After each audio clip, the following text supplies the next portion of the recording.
अरुणाचल प्रदेश में चीनी आर्मी ने घुसपैठ की है। चीन की सेना ने अरुणाचल प्रदेश के कुछ हिस्सों पर कब्जा कर लिया है। अरुणाचल प्रदेश में अतिक्रमण कर भारतीय इलाके के अंदर मिलिट्री कैंप बना लिए हैं। ऐसे दावे सोशल मीडिया पर किए जा रहे हैं। चीनी सेना के घुसने और कब्जे का पूरा मामला आखिर है क्या, और इंडियन आर्मी ने अरुणाचल में चीनी आर्मी के घुसने और कैंप लगाने के दावों को लेकर कौन कौन सी बड़ी बातें बताई हैं, सब कुछ आपको बताएंगे। पहले आप लकी बिस्ट को सुनिए।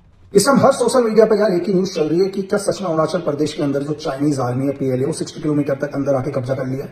अरुणाचल प्रदेश का एक डिस्ट्रिक्ट है अपर सुबनसिरी, वहां से इन्फॉर्मेशन आई स्टार्टिंग में, जो लोकल ग्रामीण है उन्होंने बोला कि चाइनीज आर्मी अंदर आई है। एक्चुअली क्या होता है, आप सबको पता है कि भारत और जो चाइना का इलाका है लगभग 1126 किलोमीटर अरुणाचल प्रदेश का बॉर्डर लगता है। ये लाइन एक्चुअल कंट्रोल है, ऐसा है नहीं कि यहाँ पूरे में तार बेड़ा लगा हुआ है। 1962 वॉर के बाद आप सबको पता है कि ये डिसाइड हुआ था जो जगह जिसके पास है उसके कंट्रोल में रहेगी। तो पेट्रोलिंग करती है दोनों देशों की आर्मी, हमारी फौज भी जाती है पेट्रोलिंग करने के लिए, उनकी भी आती है पेट्रोलिंग करने के लिए। जैसे मैंने आपको स्टार्टिंग में बताया कि यार तार लगा नहीं है, फेंसिंग नहीं है, दीवारें नहीं है, तो कई बार क्या होता है फौज बिल्कुल नजदीक तक आ जाती है। भारत की सीमा में चीन 60 किलोमीटर तक घुसा है। अरुणाचल प्रदेश में चीनी सेना ने बना लिए नए सैन्य कैंप। क्या देश की सुरक्षा में इतनी बड़ी सेंध लग गई?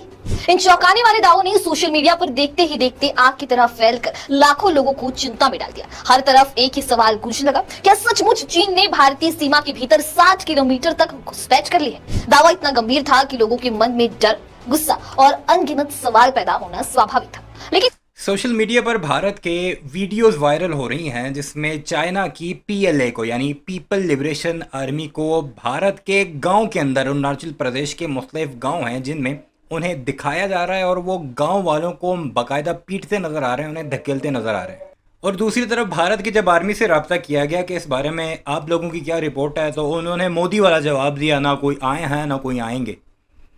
जबकि पिछली दफ़ा लद्दाख वाले मामले पर भी क्या किया था इन्होंने, अमेरिका की सैटेलाइट इमेजेस ने इनके इनकार के बाद भांडा फोड़ा था कि चाइना सैकड़ों किलोमीटर अंदर है, अब तो सिर्फ 60 किलोमीटर अंदर की बात हो रही है, और वो भी आबादी में जहां पर बाकायदा गांव बसते हैं। मकामी लोग कह रहे हैं कि चीन की आर्मी यहां पर घुसी हुई है, बाकायदा लेटर लिख रहे हैं मोदी सरकार को कि इन्हें आकर रोको, ये हमारी चरागाहों में घुसे हुए हैं, ये हमारे गाँव के गाँव आकर कब्जा कर रहे हैं, वहाँ पर अपने लोगों को बसा रहे हैं, पुल बना रहे हैं, वहाँ पर बंकर्स बना रहे हैं अपनी आर्मी के। लेकिन भारत की फौज जो है वो कह रही है कि नहीं जी, ऐसा कुछ भी नहीं है जी, झूठी अफवाहें। वीडियोस निकलकर बाकायदा सामने आ रही हैं। बहरहाल सुनते हैं भारत के लोग इस बारे में क्या कुछ कह रहे हैं, मीडिया क्या कुछ कह रहा है। ये है असल औकात इन भारतीयों की। सही तस्वीरें और वीडियो वास्तव में उसी इलाके के हैं? क्या सोशल मीडिया पर दिखाई जा रही कहानी पूरी सच्चाई है, या फिर आधे सच के साथ गढ़ी गई एक बड़ी अफवाह? आखिर इस वायरल दावे की हकीकत क्या है? सीमा पर तनाव, चीनी सेना 60 किलोमीटर अंदर, भारत की जमीन पर नए कैंप। सोशल मीडिया पर पिछले कुछ दिनों से यही शब्द सबसे ज्यादा डर, गुस्सा और चिंता पैदा कर रहे थे। ये दावा इतना गंभीर था कि लाखों लोग बिना उसकी सच्चाई जाने उसे आगे बढ़ाने लगे। व्हाट्सएप ग्रुप से लेकर फेसबुक, एक्स और इंस्टाग्राम तक एक ही वीडियो अलग अलग दावों के साथ वायरल होने लगा। लोगों के मन में सवाल उठने लगे। पीपल्स लिबरेशन आर्मी ने अरुणाचल प्रदेश में अतिक्रमण कर भारतीय इलाके के अंदर मिलिट्री कैंप बना लिया है। देखिए मामला क्या है, इसे समझ लेते हैं। ठीक है, मामले की जो शुरुआत होती है वो होती है अरुणाचल प्रदेश। मामला क्या है, इस चीज को समझिएगा बहुत गंभीरता के साथ। मामला यह है, विवाद तब शुरू होता है जब नाहा वेलफेयर सोसाइटी ने, जो अरुणाचल प्रदेश की नाहा जनजाति का प्रतिनिधित्व करती है, यह आरोप लगाया कि चीनी पीपुल्स लिबरेशन आर्मी, जिसे पीएलए कहते हैं, ने पिछले कई वर्षों में ऊपरी सुबनसिरी जिले में काक्सिंग सेक्टर के पास उनके पारंपरिक चराई, शिकार, वन संग्रह क्षेत्रों पर धीरे धीरे कब्जा कर लिया है। दरअसल है क्या, एक नाहा जनजाति है और इनका एक कम्युनिटी बना हुआ है जिसे हम कहते हैं नाहा वेलफेयर सोसाइटी। इन्होंने एक आरोप पत्र दायर किया है जिसमें लिखा हुआ है कि इनका जो चराई क्षेत्र है, जहां पर ये पशु चराने जाते हैं, जहां ये खेती करते हैं, वहां पर चीनी घुसपैठ हुई है और वहां पर बहुत सारा निर्माण कर लिया गया है चीनी सेना के द्वारा।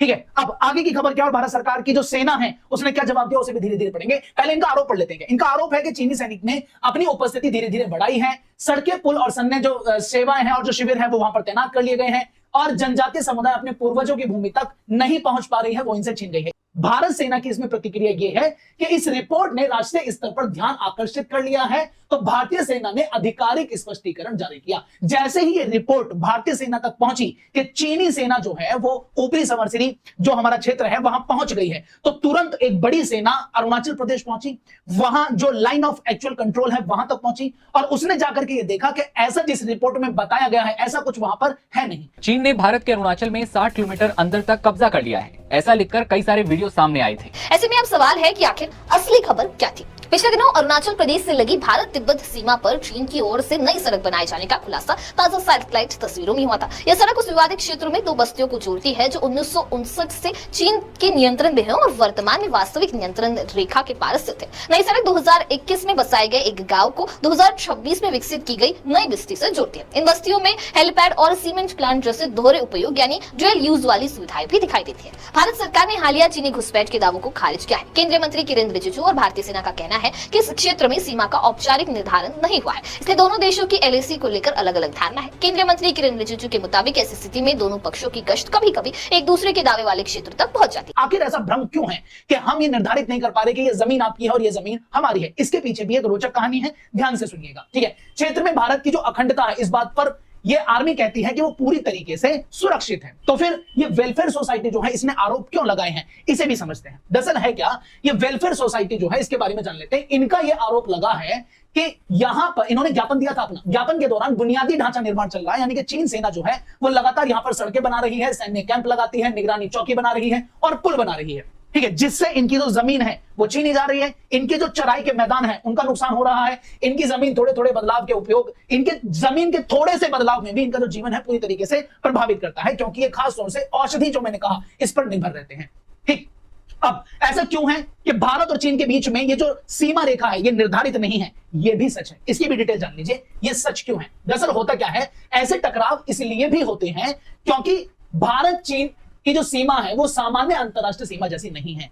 सबसे पहली बात तो ये समझने की ये है कि भारत और चीन के बीच में जो सीमा है वो कोई निर्धारित सीमा नहीं है कि यहां एक लाइन के पीछे पाकिस्तान और चीन शुरू हो जाएगा और यहां तक भारत की जमीन है। अब आप कहेंगे सर आजादी के 70 सालों बाद भी क्या भारत में ऐसा हो रहा है कि सीमाएं निर्धारित नहीं है? तो ये बात बिल्कुल सच है। लाइन ऑफ एक्चुअल कंट्रोल के बाद में और मैकमोहन रेखा की खींचने के बाद भी हमारे पास में लाइन निर्धारित नहीं है कि कितना क्षेत्र जो होगा वो होगा चीन का और कितना क्षेत्र होगा वो होगा भारत का, जिसके तहत यहां पर हमेशा इस प्रकार के आरोप लगते हैं कि चीनी आर्मी बार बार ये रिपोर्ट दायर करती है कि भारत की आर्मी एंटर कर रही है, भारत की आर्मी के पास बार बार ये सूचना आती है कि चीनी आर्मी बार बार जो है वो लाइन ऑफ एक्चुअल कंट्रोल को बार बार पार कर रही है। अब इसे समझिएगा, कोई संयुक्त रूप से सीमा निर्धारित नहीं है। मानचित्र जो है वो पूरी तरीके से ऐसे क्षेत्र में जाकर के धूमिल हो जाते हैं जहां पर पहाड़ हैं, जंगल हैं, गहरी घाटियां हैं। वहां पर मानचित्र निर्धारित नहीं कर पाता है कि कितना क्षेत्र जो है वो चीन के पास जाएगा और कितना क्षेत्र जो है वो भारत में आएगा। इसीलिए दोनों सेनाएं लगातार जो है वो पेट्रोलिंग करती रहती हैं। कभी चीन की सेना उस रेखा के पास आती रहती है तो कभी भारत की सेना भी उस रेखा के पास आती रहती है, और कभी कभी ऐसा भी होता है कि रेखाएं जो है वो ओवरलैप हो जाती है। कभी कभी चीनी सेना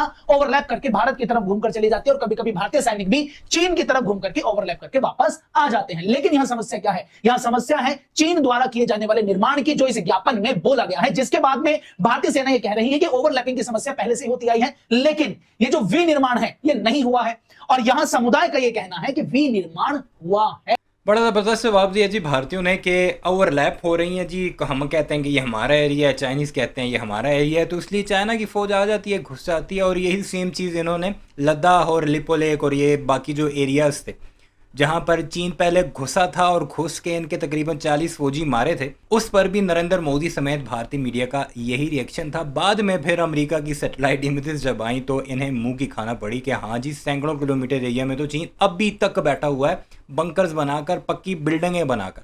तो इस मामले पर भी भारतीयों का यही रद्द-ए-अमल है और आगे देखते हैं मज़ीद क्या क्या कुछ होता है, क्योंकि मकामी लोग तो यही कह रहे हैं कि चीन आया हुआ है और बाकायदा बैठा हुआ है। अपनी राय का इज़हार ज़रूर कीजिएगा। चैनल को सब्सक्राइब नहीं किया तो इसे वीडियोस के लिए उसे भी ज़रूर सब्सक्राइब कीजिएगा।